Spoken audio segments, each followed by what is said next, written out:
ஈரானுக்கு ஆதரவாக போரில் குதித்த ஏமன். ஹவுதி இராணுவம் பரபரப்பான அறிவிப்பு.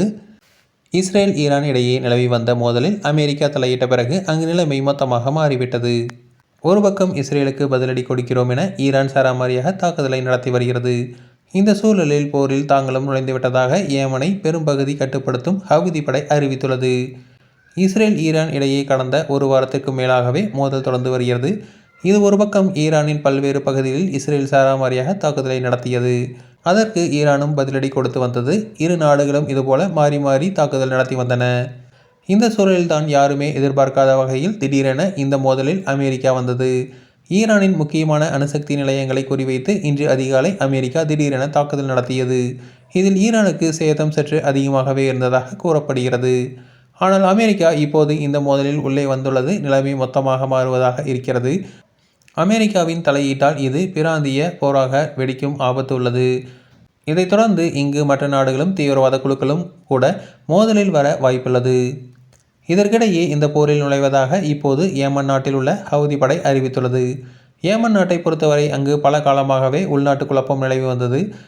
இப்போது ஏமன் நாட்டில் தலைநகர் சனா உட்பட வடக்கின் பெரும்பகுதியை ஹவுதி படையை கட்டுப்பாட்டில் வைத்திருக்கிறது. சவுதி அரேபியாவின் ஆதரவுடன் தெற்கு மற்றும் கிழக்கு ஏமனில் ஒரு சில பகுதிகள் மட்டுமே அதிபர் தரப்பு கட்டுப்பாட்டில் வைத்திருக்கிறது.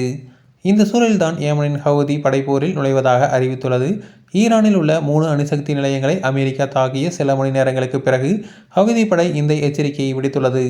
மேலும் உங்கள் கப்பல்கள் எங்கள் கடல் எல்லையிலிருந்து வெளியேற்றுங்கள், இல்லையெனில் மோசமான விளைவுகள் ஏற்படும் என ஏமனின் ஹவுதி அரசு எச்சரித்துள்ளது.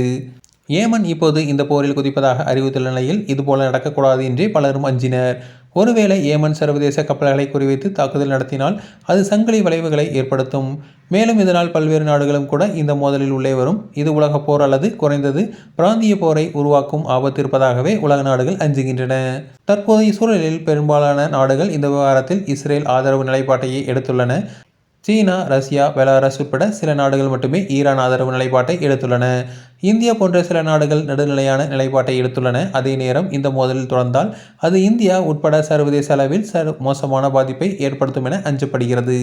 தொடர்ந்து இதுபோன்ற செய்திகளுக்கு எங்கள் சேனலை சப்ஸ்கிரைப் செய்வோம்.